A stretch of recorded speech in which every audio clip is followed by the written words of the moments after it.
The night began without urgency, the kind of broadcast that settles into routine before anyone realizes something is wrong.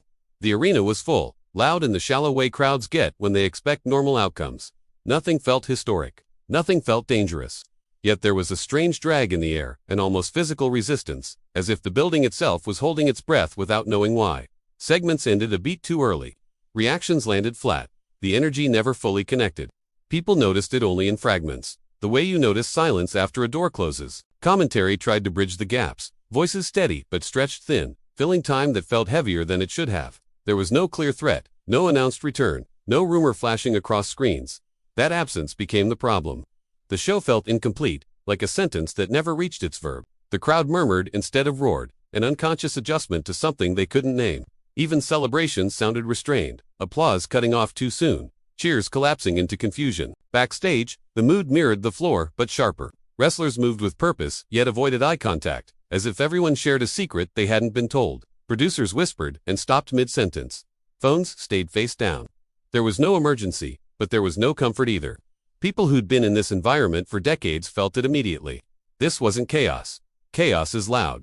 This was pressure, slow and internal, like something massive shifting under concrete. The match in the ring played out competently, almost mechanically. The performers did everything right, but the audience responded like witnesses instead of fans. Eyes scanned the stage between moves.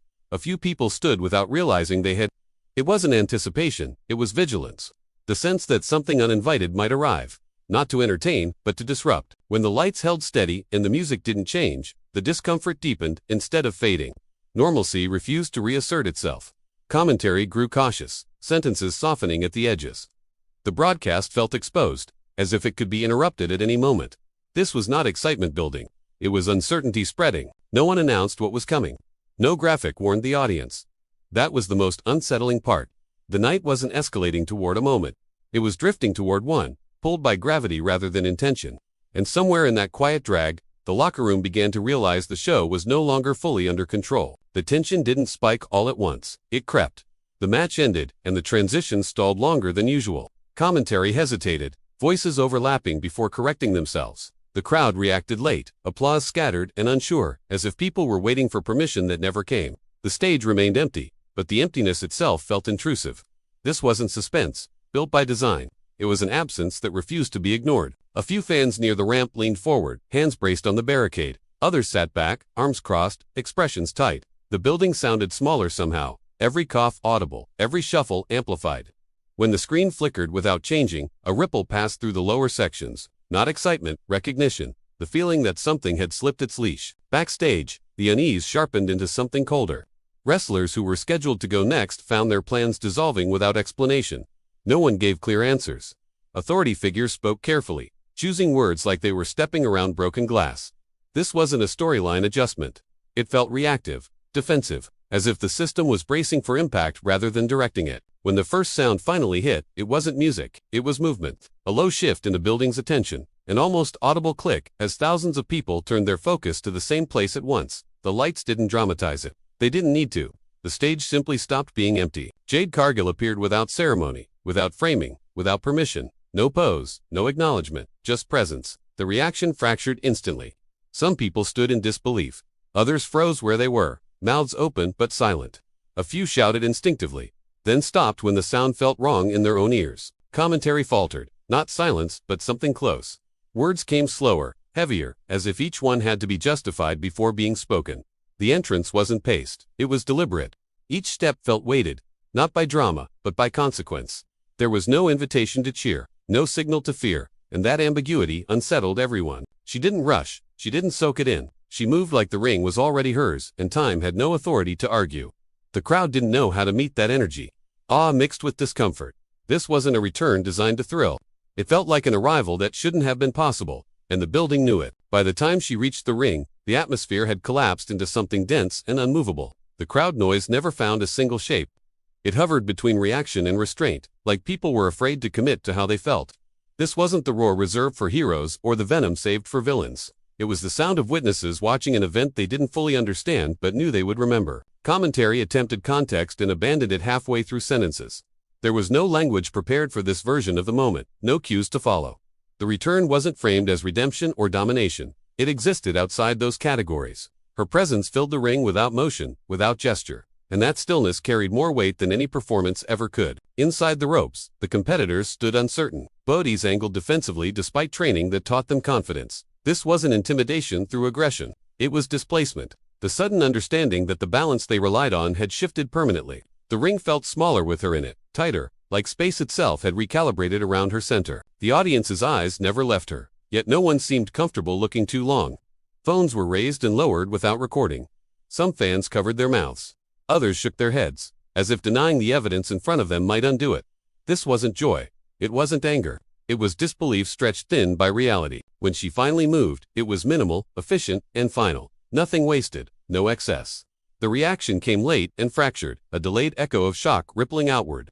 Commentary found its footing only after the fact. Voices quieter now, careful not to overstep the gravity of what had just occurred. Backstage monitors drew silent crowds. Wrestlers stood shoulder to shoulder without speaking, eyes fixed, faces tight. Some looked away first, unable to watch. Others stared harder, calculating futures that suddenly felt unstable. This wasn't inspiration. It was reckoning. The segment ended, but the moment didn't. The show moved on because it had to. Yet everything that followed felt smaller, diminished by comparison. The return wasn't a peak. It was a fracture line. The audience sensed it. The locker room felt it. The night had crossed a point it couldn't uncross, and no amount of programming could restore what had just been altered. After the broadcast cut away from the ring, the real damage began to surface. Backstage corridors filled with low conversations that stopped whenever someone approached. Wrestlers questioned schedules, opponents, and assumptions they'd built careers on. Confidence eroded quietly, replaced by calculation. Futures that once felt predictable now looked fragile, contingent on how this return would be handled and who it would touch next. Authority figures moved quickly but spoke carefully. Meetings were called and postponed. Decisions were floated and withdrawn. This wasn't panic, but it wasn't control either. The return had created pressure from every direction. Fans demanding explanation, talent demanding clarity, media demanding access. None of them could be fully satisfied because the truth was uncomfortable. This wasn't planned the way people expected plans to exist. Online debate, ignited instantly, not celebratory but divided. Some called it necessary, others called it reckless. Analysts argued about impact and intent, but beneath the noise sat a deeper unease. This return didn't fit neatly into legacy narratives. It challenged them. It asked whether dominance could exist without spectacle, whether presence alone could destabilize an entire ecosystem. For her, the weight intensified off camera. Every step backstage carried the awareness that eyes followed even when they pretended not to. Conversations shifted when she entered rooms. The pressure wasn't just professional. Family considerations surfaced, privacy thinning under public scrutiny. The cost of returning this way wasn't abstract. It pressed into real relationships, real expectations, real consequences that wouldn't fade when the lights went down. Veterans questioned whether the environment they knew still existed. Younger talent wondered if opportunity had narrowed overnight. No one said it aloud, but the fear was shared. This wasn't about losing a spot, it was about losing certainty. The system had revealed how quickly it could be unsettled, and that knowledge lingered like a bruise. The show ended, but the silence remained. Not empty silence, but heavy silence, the kind that follows an argument no one won. The return had succeeded in one undeniable way. It forced everyone to confront something they preferred to ignore. Control in this industry is always temporary. Days passed, yet the moment refused to settle into memory. Highlights circulated, but they felt inadequate, stripped of the weight that had filled the room. People tried to reframe it as strategy, as storyline, as calculated risk. Those explanations softened the edges, but they never fully explained the discomfort. Something about that return resisted simplification, as if it carried its own gravity beyond interpretation. In the locker room, behavior shifted subtly. Conversations stayed professional but distant. Trust took longer to establish. Every plan came with an unspoken asterisk. Wrestlers trained harder, not out of motivation but necessity, responding to the reminder that the landscape could change without warning. Confidence became quieter, more internal, less performative. Media narratives continued to clash. Some praising restraint, others criticizing disruption. Yet even the loudest opinions danced around the same truth. This wasn't a feel-good moment. It wasn't designed to be shared and forgotten. It lingered because it exposed vulnerability.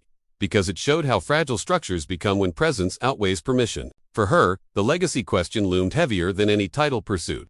Returning this way meant accepting scrutiny without the buffer of spectacle. Every future action would be measured against that silence, that first step onto the stage that froze an arena. The pressure wasn't to top it, but to live with it, to carry the knowledge of what that moment took from others and what it demanded from herself. Fans revisited the footage late at night, not for excitement but for understanding. They searched faces in the crowd, listened for the absence of sound, tried to pinpoint when their own reaction shifted from curiosity to unease. It wasn't nostalgia driving the views, it was processing. The industry moved forward because it always does, but something fundamental had changed. The return proved that impact doesn't require excess, that disruption doesn't announce itself loudly, and that dominance can feel uncomfortable rather than triumphant. Long after the noise faded, one question remained, heavy and unresolved. When someone can return without warning and reshape everything through silence alone, what does that mean for everyone still pretending the system is fully under control?